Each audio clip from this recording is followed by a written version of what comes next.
Raider Nation, what's going on? You guys are watching the Raiders Report. And coming up here, we're going to do our Overreaction Monday after an embarrassing 17-15 loss. I have the top 5 trending stories. We're also going to get into Kenyan Drake's injury and if the Raiders want to try to replace him at the running back position. I got some guys to keep in mind at the very end of today's show.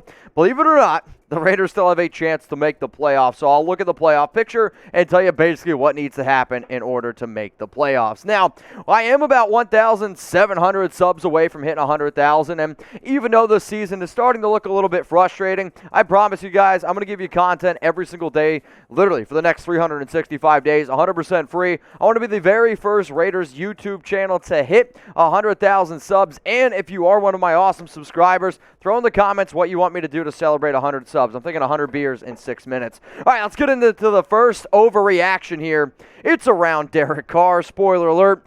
Is it time to finally move on from DC at the end of this season? I'm going to go ahead and give this one 3 no Chucky heads, and I believe that it's pretty likely, 75% chance of happening. We just have to face the fact. Since Carr has been drafted in 2014, he's just way too inconsistent. People, the Derek Carr stands, they fall in love because some games he looks like a true top 5 quarterback, an NFL MVP. And then there's other games where this man just lacks confidence. He doesn't have any really confidence in his overall offense ability, and he loses that swagger. And what we've seen the past basically 5 weeks, he's played one good game, which is against the Dallas Cowboys. It's been rough, man. He's got 1 year left on his deal, going to make $19.9 million, but you could move on from him. $0 million dead cap hit. Would you rather invest that $19.9 million maybe as some other pieces in the offseason, in free agency? That's where this conversation comes into play. Now, in terms of what he did yesterday up against Washington, 28-38. Okay, that's not too bad. 249 yards. But, I mean, if you watch the game, this was just an absolute dink and dunk fest. And I'm not going to put all the blame on Carr. I'm definitely going to put on some blame on Bisaccia and Olson, which we'll get to. But I'll also say this. The amount of changes that Carr was making at the line of scrimmage and the amount of changes that I've seen Carr make over the past few weeks tells me that he has no confidence in the people making any of the play calls. But I also say this. For an NFL quarterback who's been in the league since 2014, for somebody who's been basically the face of this organization since 2014, you got to have a lot more control over this offense. And at the end of the day, the one consistent thing has been Derek Carr. But what are we looking at again? Another midseason collapse. I mean, this was a team that started 3-0, y'all, and now 3-6 in the last 9 games and over the last 5 since the bye week. Now, sure, you have to be able to sit here and say, these are Derek Carr's numbers since Henry Ruggs, and obviously that's really impacted this offense. It's really impacted DC as well. But 5 touchdowns in 5 games, the 6 turnovers. The Raiders right now 1-4 in the last 5.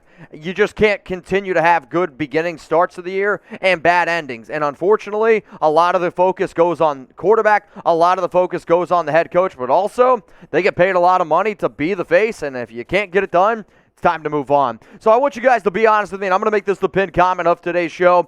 I really want every single person that comes across us to answer this question. So if we get 20,000, 30,000 views, I better have 30 or 20,000 comments either say yes or no. Is it time to move on from Derek Carr? While you get hit with that YouTube ad break, scroll on down and let me know.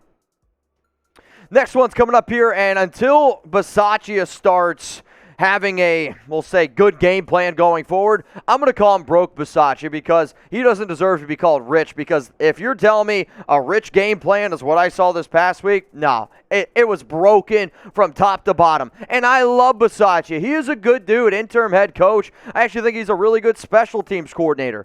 However, there are certain people meant to be head coaches, and maybe Bisaccia could be a head coach in high school. Maybe he could do it at college. But you're dealing with grown men here, and you need to start treating them like grown men. You're 1-4 since the bye week, and the fact that the Raiders haven't won a game coming after a bye in literally 9 years, that's really bad.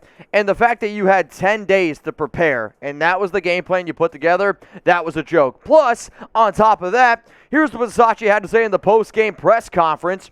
If you're results-oriented all the time, then you're just looking at the scoreboard and spending your life up there. So there's a process to what we're trying to do. There's a process of trying to improve every day. Bisaccia, that honestly is a speech that I would give a bunch of middle school to high school students who are coming off a loss. Guess what? You're in the National Football League, and you are paying these guys millions of dollars.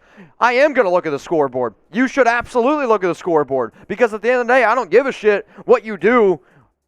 Unless you come out with a win, we say just win, baby, for a reason. So, yes, I am going to look at the scoreboard. Sure, you can poke and you do other things. Oh, some good plays here, some bad calls here, some unfortunate stuff happens. Yes, but good teams find a way to win. And the fact that you had 10 days to be able to prepare, and that was the execution that Raider Nation got on Sunday, you should be absolutely ashamed of yourself. So let's just already go ahead and say this. I've been saying it for weeks now. There is a 0% chance Rich Bisaccia is going to be the Raiders head coach next season. And realistically, man, you need to clean house. You got to get rid of basically everyone from top to bottom. So let me know, who do you want as the Raiders' next head coach for this upcoming season? All right, the next one coming in here is Greg Olson, and is this guy just absolutely trash? I had a little bit of confidence in Olson early on, and he had that first game where coming in, filling in for Gruden, thought he looked pretty good. Then, what have NFL teams done? They've made adjustments. What has Greg Olson failed to do? Make an adjustment. So is Greg Olson trash in terms of calling? Yeah, this one's going to be 4-0 chalky heads. Believe it, baby. I mean, I've watched football for a long time. This has to be one of the worst offensive game plans that I have really ever seen. The fact that the Raiders had only one completion over 30 yards is disgraceful. Did you not watch the film against the Cowboys? Do you not know when Derek Carr is at his best, when you at least take some shots down the field? Does DC deserve some blame? Yes, absolutely. But so does Greg Olson. I mean, the fact that Deshaun Jackson's not on the field, the fact that you barely target Foster Moreau, the fact that realistically, a lot of your passes were designed to go behind the line of scrimmage. It just makes absolutely no sense for me. And again, you go back to the 10 days to be able to prepare. I don't understand. Your football IQ must be bad. You must not know the players that you have on the offense. And for literally just go out, watch the film. It blows my mind that there are NFL coaches that have that bad of a game plan, and then they go into Sunday and think they're doing the right things. I mean, look at terms of points scored. Week 9 up against the Giants, 16. Week 10, 14. Week 11, 13. Wow, you had one good week up against the Dallas Cowboys. Congratulations, 36. And then 15 points. I mean, you're averaging 18.8 points per game since the bye. And luckily, you put up 36. And I'll also be honest, a lot of those points had to do on the backs of some, we'll say, touchy pass interference calls thanks to NFL officiating. So, I mean, if you're telling me right now that you're averaging literally you haven't scored over 20 points in 4 of the last 5 games, I'm easily able to sit here and say, okay, there's got to be a problem with the overall game plan. And one of the things that we sit here and we talked about were, wow, you actually started to stretch the ball down the field. You started to take some deep shots, and for me, you would take deep shots, you stretch the ball down the field. That tells me you know Derek Carr. And here's the wide receiver snaps against Washington. Hunter Renfrow, glad he finally got on the field, 92% of the snaps, great. Why the hell is Zay Jones up at 86%? Love Zay. Good player. He has no business getting over 50% on any NFL team. Bryan Edwards at 40, 68%. He can't get open. Can somebody explain to me why Deshaun Jackson's on the field for only 41% of the time, and the fact that he had only one target? He brought in that target for 12 yards. I'll also say that, yeah, Derek Carr definitely missed him on a deep ball. Carr missed a few throws. He missed Zay Jones probably on a wide-open touchdown. He missed Bryan Edwards on a 2-point conversion. You had opportunities to at least put points on the board, which that you can't blame on Olson. But then also Foster Moreau. He played in 50 snaps. That's good. This is actually the first game all season that Foster played over 50 snaps. But you used him more as a blocker than you did a receiver. Foster is a receiving tight end. He is not a blocking tight end. That, again, goes to you not knowing your personnel. And one catch, which, by the way, was for 34 yards, and the one time you were actually creative the entire game, you lined up Marcus Mariota at quarterback. You kicked him out to receiver, and then you hit Foster going down the field. Hard to believe when you get creative on offense with Mariota and hit Moreau, good things happen. It was just an absolute joke. So I want every person to go ahead and type trash if this describes Greg Olson's game plans, because I mean, there's a reason why Gruden took over. There's a reason why we've just continued to see this offensive struggle. It's easy to do well in the beginning of the year, and then when teams make adjustments against you, if you don't have the the mind capacity, the offensive intelligence to make those corrections, that's trash coaching in my opinion. Now, I'm going to calm down here a little bit. I know the holidays are right around the corner, and I'm trying to be cheerful here, but, dude, it's kind of frustrating at times. Now, one thing that would really tick me off is if I bought something for the holidays, Christmas, and it didn't come in time. Luckily, if you go to chatsports.com/Raiders jerseys, you're going to get the jersey that you order by Christmas. Now, we have a whole bunch of different ones. These are high-quality Nike jerseys, and the lowest prices that I've been able to find online are actually at chatsports.com/Raiders jerseys. So it's going to be in the comments. It's going to be in the description. They got all different kinds of sizes. Hunter Renfrow, Waller, Derek Carr. I mean, a whole bunch of different jerseys. But if you still want to be able to go ahead and rep the Raiders, again, it's Raiders, win, lose, or tie. It's the nation till I die, man. Chatsports.com/Raiders jerseys. All right, some more overreactions here. Tre'von Moehrig, did he choke? Yes. Was this Moehrig's worst game that I've seen from the rookie thus far? Yes, it absolutely has been. It was 4 Chucky heads. Believe it, baby. The fact that he allowed a touchdown, him and Denzel Perriman had some sort of miscommunication, and this was the very first touchdown there by Logan Thomas. Perriman said, hey, you need to go this way. Moehrig didn't stick with this guy. He also gave up a few other pretty bad receptions in this game. But the pick six, do I think it should have ever come down to that pick six? No, realistically, I don't. The Raiders should have been in control of this game. They had plenty of opportunities. But at the end of a game, if you have an opportunity to have an interception that seals the game, you got to make it. If you have an opportunity to get a pick six that seals the game, you got to be able to make it. Do I think he's going to bounce back? Yes. He's a great young defensive player. I have a lot of confidence in him going forward. I think he was obviously worth the pick, but he did have a bad game, and it came at a very bad time. What about the last story here? Because I've seen this all over Twitter, all over Instagram. Remember, you guys can hit me up at Mitchell Renz 365. Did the NFL officiating cost the Raiders a win? I'm going to tell you my answer, but first, I want to know from y'all, did the refs cost the Raiders a win? 1 for yes, or I want you to go ahead and type 0 for no. I'm probably going to go in here and type 0.5, which is why I'm going to go ahead and give this one 2 no Chucky heads. I'm going to say people are talking. Did the refs hurt the Raiders? Yes, they did. There's no doubt about it. And however, I still think that you could put this loss on Las Vegas because the Raiders had plenty of opportunities, and I was impressed by the NFL officiating, honestly, in the first half. They let them play. And an NFL that's super soft, you might as well just put flags on these guys at this point.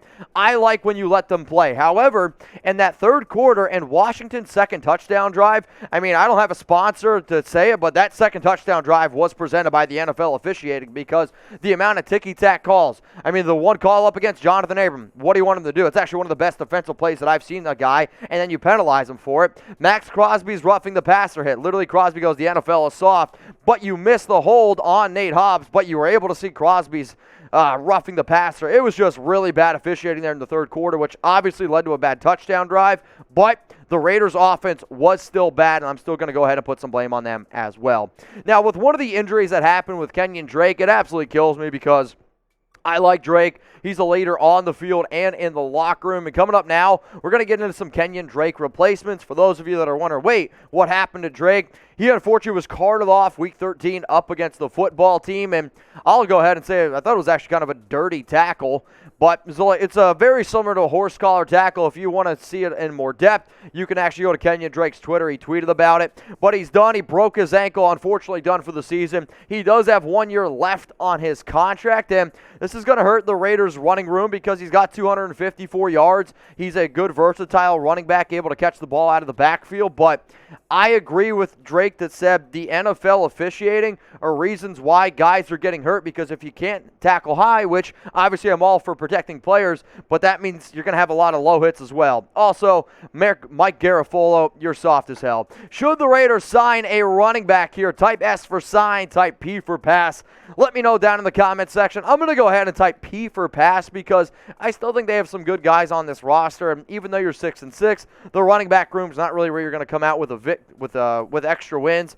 But my job as a Raiders Report host is to be able to give you guys some potential names. I personally think here are your Drake replacements. You're just going to continue to pound the rock with Josh Jacobs. You give Peyton Barber a little bit more run, and don't be surprised now if Trey Ragas gets promoted. Also, Jalen Richard. I can't believe I didn't put him on this list here. Jalen Richard also deserves to be on this list. Those are your 4 Drake replacements. But if you're like, you know what, Mitch, yes, the Raiders need to be able to go out and they need to bring in a free agent running back. I personally believe here are your top 5 most likely.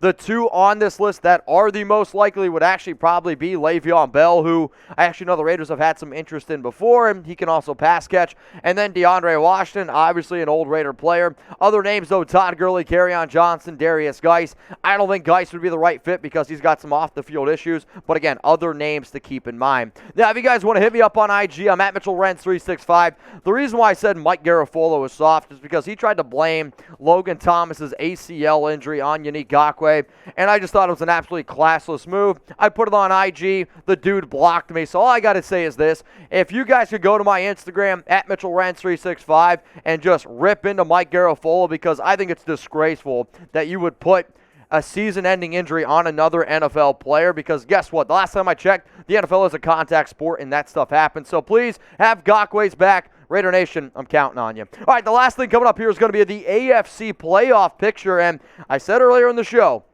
Raiders still have a chance to make the playoffs. You basically got to win 4 out of your next 5, but they also kind of control their own destiny. And now, the Monday night game is the Patriots-Bills, which that's going to be really interesting to see, because obviously if Buffalo wins, they go to 8-4. Patriots drop down to 8-5, and Buffalo takes the number 1. Patriots go down to 5. But you can see the Chargers there, 7-5. Bengals, 7-5. Pittsburgh, 6-5-1. Indy, 7-6. Cleveland, 6-6. Denver, 6-6. Well, all those teams that I just mentioned here, that's basically your Raiders' next 5 games. So you got to win 4. You got to win 4 out of the next 5 for you to even have a shot. If you take down Kansas City, obviously that's great. But you need to take down the Browns, because that's the tiebreaker. You need to take down the Broncos. That way you have a better record and the tiebreaker. You need to beat the Colts. That way you have the tiebreaker. And you need to beat the Chargers to have the tiebreaker. So realistically here, you definitely got to win these 4 right here. Not saying that you can lose the Chiefs, but in all honesty, the least important game maybe on this list might actually be Week 14 at Kansas City. Now, I put it on our YouTube community, and I'm also going to ask here, so if you haven't checked it out yet, one of the cool reasons that I always tell people to subscribe, we have a Raiders Report community, so go ahead, check out the post. I said predict the Raiders' final record, and I'm just going to, it's not surprising that I see the votes the way that they are. But go ahead, let me know. I'm still going to stick to my 10-7 prediction, though. I'm definitely getting a little bit more worried about it.